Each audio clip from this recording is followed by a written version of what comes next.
meu irmão, olá, minha irmã. Graça e paz de Cristo no seu coração. Meu nome é Marcos, seja muito bem-vindo aqui a mais uma videoaula. Essa é a nossa 13ª videoaula desse estudo bíblico dentro desse projeto de discipulado cristão. E hoje, dando continuidade ao que nós falamos nas videoaulas anteriores, há 2 videoaulas atrás nós falamos do altar do holocausto, que fica dentro do tabernáculo de Moisés, a primeira peça, logo que a gente passava pelo portão, logo que passava-se pelo portão de entrada, tinha ali o altar do holocausto.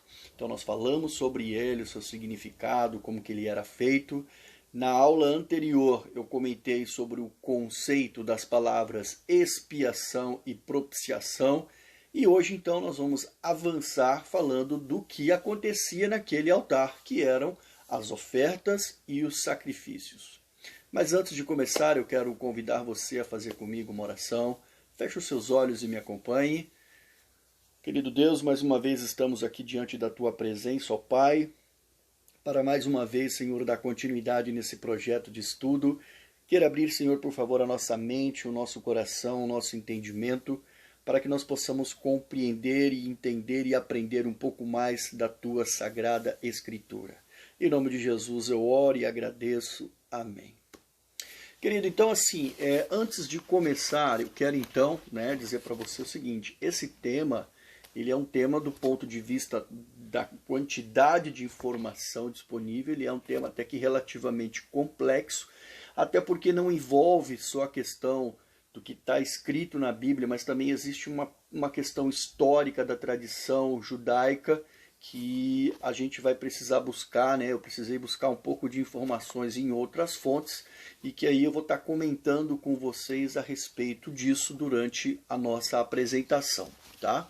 Bom, mas eu quero começar mesmo, na verdade, fazendo aqui com você uma rápida revisão do que nós vimos na aula passada, onde nós falamos sobre a questão do conceito da expiação e que a expiação, ela tinha por finalidade encobrir, ocultar o pecado do transgressor, para que então ele conseguisse se ver livre da ira de Deus, tá? Isso é muito importante. Então, os judeus, eles foram orientados por Deus ali a fazer os sacrifícios no holocausto exatamente com essa finalidade, para encobrir ali os seus pecados. Porém, nós vamos ver que aquele altar, ele não se destinava somente a ofertas, ou a sacrifícios para questão de cobertura de pecado, mas também como ofertas a Deus por pagamento de votos, promessas de gratidão, agradecendo a Deus pela fartura na colheita. Nós vamos ver que tem sacrifícios destinados a isso, ou até mesmo sacrifícios de comunhão.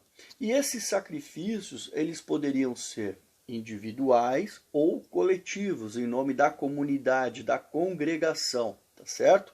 Bom, nós vimos também, que na Bíblia a expiação ela tem algumas características. Primeiro, que ela era concedida por Deus. Lembrando que quem acendeu o fogo no altar do holocausto foi Deus. Nós vimos isso na videoaula em que nós falamos sobre o altar do holocausto. Só que, por outro lado, nós tínhamos também um outro aspecto importante, que era a questão do reconhecimento do pecador em relação ao seu pecado, o arrependimento, para que então ele pegasse a sua oferta e fosse até o altar para oferecer em detrimento daquilo que ele tinha feito de errado. Então isso era muito importante. Um outro detalhe aí que nós vemos que é importante ressaltar aqui é que ela era preciso ser repetida quantas vezes o pecador cometesse o seu erro. Então era alguma coisa que teoricamente se tornava, de certa forma, rotineiro na vida de uma pessoa. Toda vez que ele pecava, ele tinha que ir, ou então em determinadas circunstâncias que Deus apontou que era necessário que a pessoa fosse oferecer uma oferta, ela tinha que ir até o altar e oferecer ali o seu sacrifício, tá? Sempre é importante que a questão principal das ofertas de sacrifícios, elas só seriam concluídas através da questão do derramamento de sangue.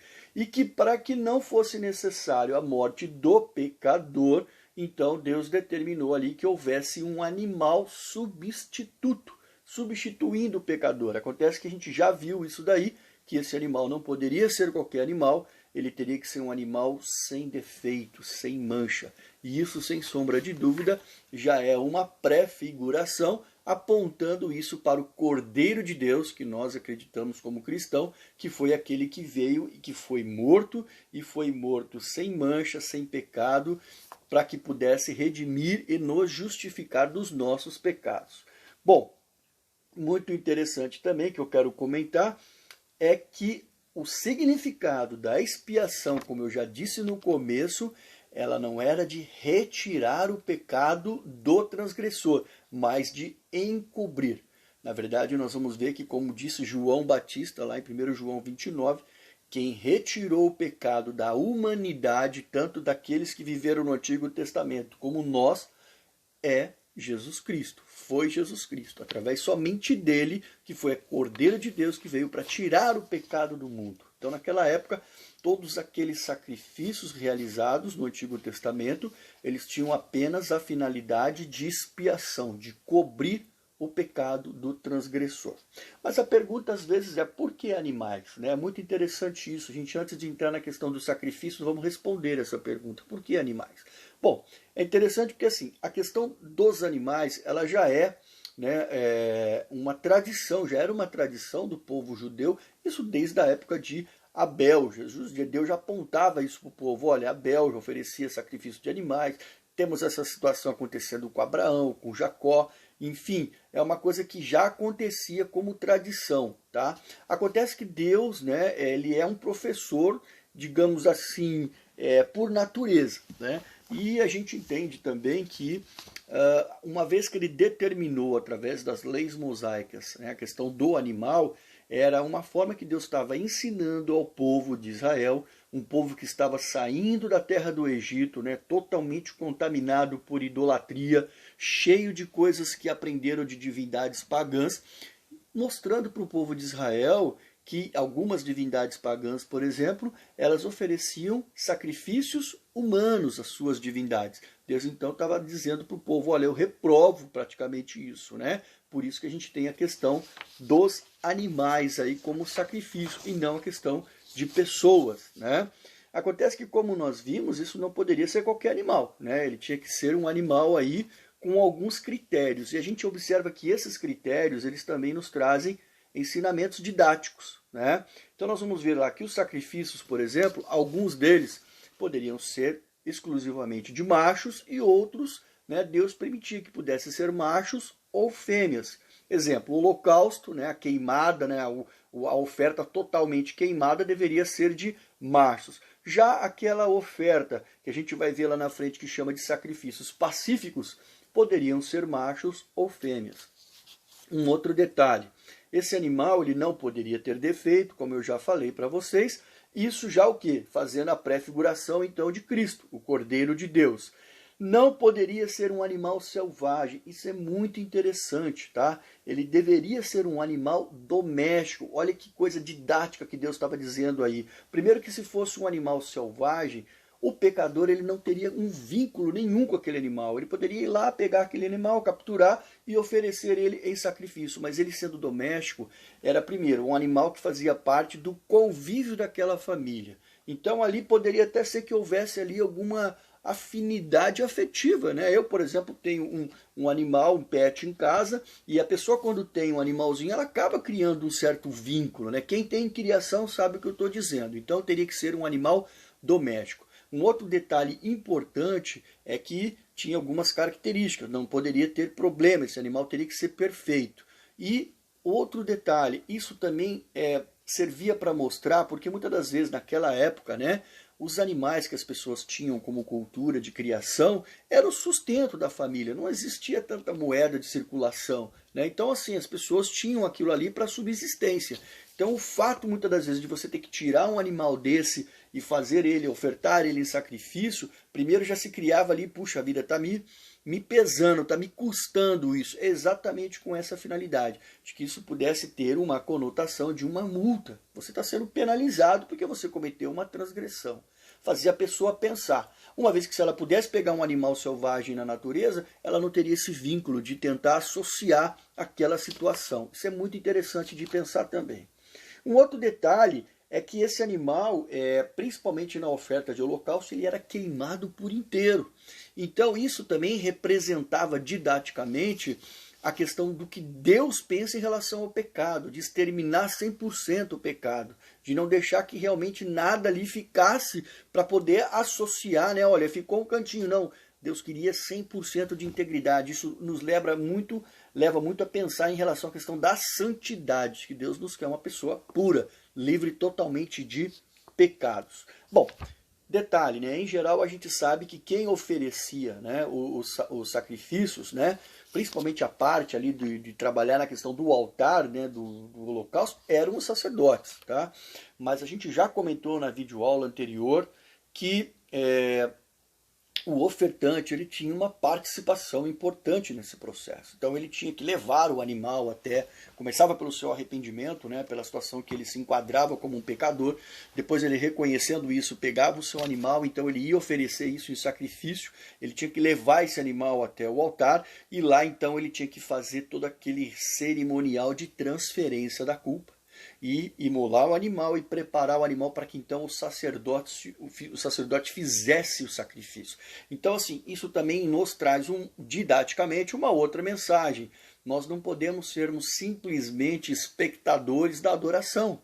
Nós temos que fazer parte do processo, né? Muitas vezes a pessoa vai à igreja, né? Em vez de ir lá para adorar, ele vai para assistir o culto. Nós não, nós temos que entender que nós, como pecadores que somos, quando nós vamos adorar a Deus, nós temos, mesmo que o sacerdote, o pastor lá está conduzindo o culto, o ministério de louvor está conduzindo, nós temos que participar efetivamente daquilo, porque o nosso culto de adoração a Deus depende também da nossa participação. Não é simplesmente você levar o teu corpo lá e falar, tô aqui. Não, é você realmente participar. Bom, e é muito importante a gente ver que o seguinte, né, que Deus definia regras, né, para a questão do pagamento dos pecados para todas as classes sociais.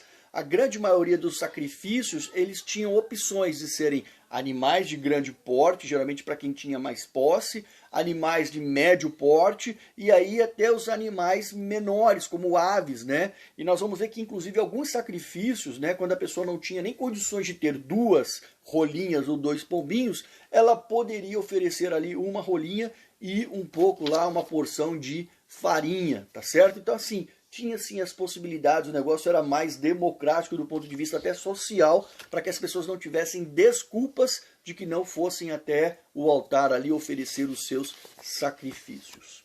Bom, inclusive a gente olhando para isso, a gente pode ver que a família de Jesus era uma família pobre, né? Quando a gente olha lá para o que está escrito no livro de Lucas, nós vamos ver que lá diz o seguinte, né? Completando-se o tempo da purificação deles, de acordo com a lei de Moisés, José e Maria levaram a Jerusalém para apresentá-lo ao Senhor. Como está escrito na lei do Senhor, todo primogênito do sexo masculino será consagrado ao Senhor. E para oferecer um sacrifício de acordo com o que diz a lei do Senhor, 2 rolinhas ou 2 pombinhos, que eram exatamente as ofertas das pessoas mais pobres, tá certo? E a gente vê também um outro detalhe aqui, na verdade eles foram levar os pombinhos e as rolinhas não por conta de Jesus que estava nascendo, mas por conta da purificação de Maria. E a gente vai ver que tinha essa questão de toda mulher que desse à luz, né, a um filho ou uma filha, ela tinha que fazer um processo de purificação e depois oferecer um sacrifício por conta disso. Muito bem. Portanto, né, fechando essa questão aqui até de Jesus, o apóstolo Paulo nos lembra um detalhe muito importante lá em 2 Coríntios 8, 9. Jesus, sendo rico, se tornou pobre para nos tornar rico. Então isso é muito legal, anota isso daí para você não esquecer, tá? O sacrifício de Jesus. Bom, mas agora aqui eu quero fazer uma rápida nota de rodapé, porque inclusive quando eu estava preparando esse tema, o meu filho me fez uma questão. Pai, se o judeu que recebeu a lei de Moisés não creu em Jesus como seu Salvador, ou seja, teoricamente a gente não faz sacrifício porque Jesus foi o nosso cordeiro, Por que que o judeu, então, não faz sacrifício nos dias de hoje? Bom, isso é muito interessante. É um tema que eu cheguei a pesquisar também, não tinha resposta logo de bate-pronto, né? Eu tive que pesquisar para poder encontrar, e eu encontrei algumas teses, né? E várias teses um pouco diferentes, com alguns questionamentos, mas as que mais me trouxeram conforto e que faziam mais sentido para mim é muito interessante, porque assim, o judeu ele entende, né, que Deus determinou que os sacrifícios deveriam ser feitos primeiramente no tabernáculo e depois no templo de Salomão. Como esse templo foi destruído na década de 70 depois de Cristo, o judeu não faz mais o sacrifício porque ele entende que ele não poderia fazer isso em outro lugar. E aí você pode estar se perguntando, mas por que então que o judeu não construiu novamente ou reconstruiu novamente o templo? É muito interessante, porque a gente conhecendo a história de Israel, a gente vai ver que o povo se dispersou várias vezes, né? E acontece que nessas indas e vindas, aquela região também é habitada por árabes, né? Por muçulmanos, e hoje aonde era o templo é uma mesquita. E essa mesquita é tombada pela Unesco como Patrimônio da Humanidade. Então o judeu sabe que se ele tem vontade de chegar lá e reconstruir, mas ele não pode fazer isso, porque se ele fizer isso e meter o pé lá nos muçulmanos, isso vai gerar um conflito mundial, né? Então, teoricamente, hoje ele entende que as orações e súplicas que ele faz sejam suficientes para essa remissão desses pecados deles. Por isso que eles oram, né? A gente vê lá no Muro das Lamentações, eles orando bastante lá, exatamente por conta disso daí. Ok? Bom, isto posto, né, nós vemos que na Bíblia nós temos menção a vários tipos, né, de sacrifícios, tá certo? Se a gente olhar para Talmud mesmo, que é o livro de tradição lá dos judeus, né, a gente vai ver que eles, em média, têm relacionado 18 sacrifícios, mas assim, olhando para a Bíblia, a gente consegue de cara já identificar pelo menos 11, tá? Então nós temos a oferta de manjares, oferta de alçada de cereal, oferta de consagração, oferta de queimada, ofertas movidas, ofertas voluntárias, né? Nós temos ainda a questão da oferta de culpa, oferta da liberação, oferta de perfume agradável, oferta das primícias e ofertas pelo pecado. Mas dessas 11 que eu citei para vocês, eu quero falar sobre algumas aqui que em torno de 5 a 6, que são as mais interessantes que nós temos logo no começo ali do livro de Levíticos, do capítulo 1 ao 7. Tá? A primeira delas era a oferta queimada, né? A gente já vê logo no primeiro capítulo ali. Esse nome se dá ao fato de que nesse sacrifício o animal ele era totalmente queimado. Deveriam ser animais macho e sem defeito. Era uma oferta usada como símbolo de consagração e dedicação do ofertante, ou seja, do pecador a Deus.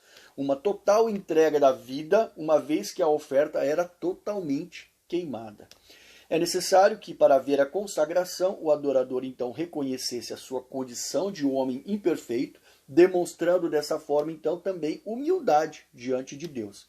O pecador então era encoberto dos seus atos de confissão, através da imposição das mãos na cabeça do animal substituto, e que após o sacrifício então tinha o sangue aspergido sobre o altar e o animal queimado totalmente no altar dos holocaustos.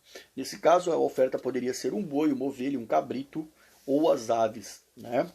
Bom, seguindo adiante, nós temos no capítulo 2 a oferta de manjares, ou algumas versões da Bíblia citam oferta de cereais. Tá? A oferta de manjares ela tinha uma simbologia diferente, ela já representava submissão e dependência. Era um reconhecimento da soberania e dependência de Deus. Geralmente era uma oferta com simbolismo de gratidão, pois ele sempre supria as necessidades das vidas do povo, né? Uma parte dessa oferta, isso é muito interessante, ela pertencia aos sacerdotes. A gente vê isso lá em Levítico 2, no verso 3. E um outro detalhe muito interessante, quando a gente vai para Levítico 6, no verso 18, é que a gente vai ver lá que somente os filhos homens da descendência de Arão, ou seja, dos sacerdotes, é que poderiam comer dessa oferta, né? A oferta de manjares geralmente era usada em relação com ofertas de queimadas e pacíficas, mas não com a expiação de pecados ou de transgressões. Tá? Poderia ser a flor da farinha, né? E a flor da farinha é a farinha de trigo socada no pilão, peneirada em peneira fina, passada em peneira fina, né? cozida em forno, aí faria os bolos, né, os bolos asmos, feito em assadeira, seria os pão asmos, ou então feita na frigideira, que seria os tal dos coscorões, tipos de biscoito. É muito interessante isso. Se você tiver curiosidade, entra na internet e procura lá coscorão, que você vai ver como que é a imagem disso daí. Era totalmente proibido utilizar fermento, tá? Porque o fermento ele tem uma simbologia relacionada a pecado. Alguns ingredientes, né? A flor da farinha, ela tinha a representação simbólica da perfeição. O incenso aromático representava a fragrância da vida. A ausência do fermento, então, a ausência de pecado. E o sal, que era utilizado também, representava o poder para preservar e purificar.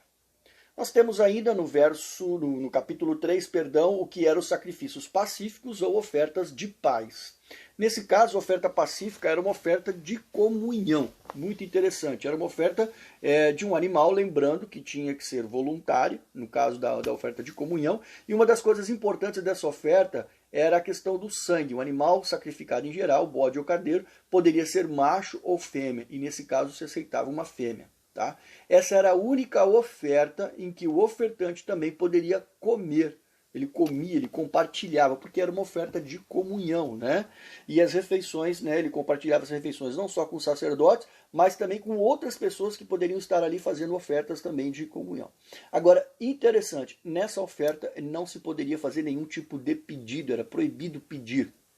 Estava indo lá praticamente para criar um relacionamento com Deus. Então não era o momento de você ficar pedindo. E nessa oferta ela tinha ali 3 categorias ou 3 etapas. A gente vê lá que quando a gente olha para Levítico 7, de 12 a 15, a gente vai ver que a primeira etapa seria a ação de graça, né? Onde o ofertante oferecia bolos, coscorões, a parte, vamos assim dizer, da farinha, né? Os pães asmos, né? E os bolos, e ali depois ele então ia para a questão do sacrifício do animal. Ela também era utilizada para pagamento de voto, né? Então a pessoa, por exemplo, fazia um voto ali, ela ia lá oferecer então esse tipo de sacrifício de comunhão para aproximar-se de Deus por ter recebido essa graça, por ter alcançado essa graça. A gente tem até 2 exemplos muito típicos de voto, que a gente pode falar, por exemplo, de Jacó, lá em Gênesis 28 e 20, que prometeu, né, se houvesse ali da parte de Deus a guarda e a proteção, ele prometeu dar o dízimo para o Senhor. E no caso de Ana, né, que quando orou também prometeu a Deus entregar o seu filho integralmente ao Senhor. Tá? Bom, a gente avançando um pouco mais, eu quero falar agora sobre a oferta de sacrifício pela culpa e a oferta pelo pecado. Esse tipo de oferta, ela também é chamada oferta pela culpa, outras vezes o pecado por ignorância. Tá? Uma característica dessa oferta é que ela só poderia fazer oferta, essa pessoa só poderia realmente fazer oferta quando o pecado não tivesse sido cometido deliberadamente, ou seja, quando ele não fez porque quis, realmente por ignorância ou negligência. Quando era feita uma oferta pelo pecado, o sangue era aspergido no tabernáculo, na frente do véu, e separava os 2 ambientes, né? O ambiente santo do santo dos santos. E depois passava o sangue nos chifres do altar do incenso e no interior da tenda, e o restante era derramado na base do altar dos holocaustos fora da tenda. Bom, um detalhe interessante é que nesse tipo de sacrifício, a parte do animal queimada no altar dos holocaustos, né, era só a gordura. Ou seja, o restante do animal ele era levado para fora do arraial, não era nem para fora do tabernáculo, era para fora do arraial e queimado lá. Aonde? Naquele local onde o sumo sacerdote ou sacerdote levava as cinzas do altar que ele tinha que levar todo dia de manhã para fora do arraial. Então, para aquela região, ele levava então o restante do animal e queimava lá. Isso nos remonta, né, nos leva ali à questão daquilo que eu falo da prefiguração de Jesus, né, que foi também sacrificado fora da cidade de Jerusalém, fora dos muros da cidade, lá na região do Gólgota. Né? Bom, Deus faz então distinção, nesse caso aí, do animal para cada grupo de pessoas, quando era esse tipo de sacrifício. Por exemplo, quando fosse o sacerdote ou a congregação que estivesse oferecendo esse tipo de sacrifício, deveria ser um novilho. No caso, quando fosse o líder da nação, um bode. E quando fosse alguém da comunidade, uma cabra ou cordeiro. E a gente tem aí, por fim, a questão dos sacrifícios pelos pecados ocultos ou então pecados voluntários, já indo para Levítico 5 e Levítico 6. Né? finalzinho do 5 e início do 6 ali. Bom, os pecados ocultos eram aqueles originados por falso testemunho, ou então quando alguém tocava em alguma coisa considerada imunda, né, como por exemplo um cadáver de um animal, né, falsos juramentos, ou então se você tocasse em qualquer imundícia humana. É muito interessante. Exemplo de imundícia humana, mulheres que davam à luz, né, ou um doente de lepra, como a gente vê em Levítico 12 ou 14, as purificações de uma mulher depois do parto de um leproso, quando era curado da sua doença, tá? Então, isso daí são exemplos de imundícia humana. Nesse caso, a oferta poderia ser um gado miúdo, inclusive fêmea, ou aves, de acordo com a condição financeira.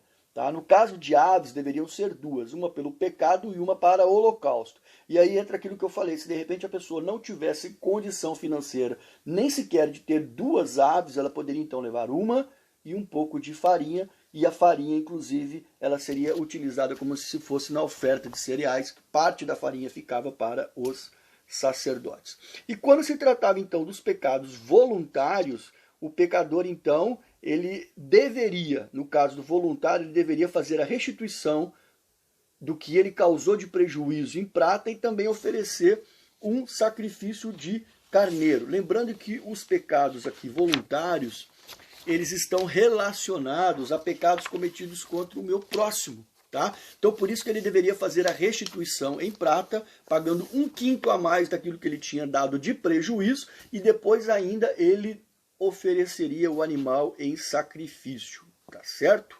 Bom, teoricamente esses eram os sacrifícios aí que eu queria comentar com vocês, né? As ofertas e os sacrifícios.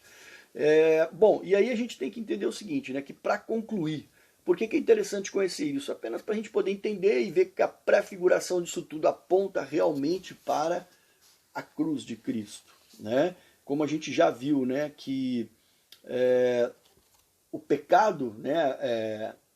O pecado cometido quando ele fazia o sacrifício, a finalidade ali era obter de Deus o quê? O encobertamento do seu pecado para fugir da ira de Deus, né? Nós vimos também que nesse caso não tirava o pecado do pecador, mas simplesmente encobria, e que também era interessante que nesse caso o pecador ele precisava do papel do sacerdote. O sacerdote ele era fundamental para que aquele processo fosse realizado. E aí quando a gente olha para hoje, né, trazendo isso para a nossa conjuntura agora, Cristo veio para tirar o pecado do mundo, né? Então realmente ele tirou o pecado não só nosso, mas também daquele povo em que morreu segurando na fé, né, crente na fé de Deus. E também é interessante que também quando Cristo morreu, Deus rasgou o véu do templo, nos tornando aí, né, sacerdotes, né, e tendo Jesus Cristo como nosso sumo sacerdote e intercessor junto a Deus. Então isso é o mais importante da gente poder entender. A gente olha lá para o passado para poder entender o que a gente tem hoje no nosso cenário, para a gente poder entender como que funcionou todo esse projeto de Deus para chegarmos onde nós estamos agora. Ok? Na próxima vídeo nós devemos falar já sobre o segundo item do tabernáculo, que seria a bacia de bronze, e aí talvez eu separe os itens por vídeos, para os vídeos não ficarem tão longos como esse aqui. Eu gosto de fazer no máximo um vídeo de 30 minutos, para que também não seja tão cansativo assim para quem vai assistir, ok? Espero que esse vídeo possa te trazer conhecimento e crescimento espiritual. E se você gostar do que você assistir, por favor, não deixe de curtir o vídeo. Você pode compartilhar esse material com alguém que você queira abençoar, que queira estar apresentando um pouco mais sobre esse conteúdo. E seguir a gente no canal, porque de vez em quando eu publico também algumas outras mensagens lá de fé e encorajamento para todos, ok? Um forte abraço, fique com Deus e que Deus abençoe a sua vida.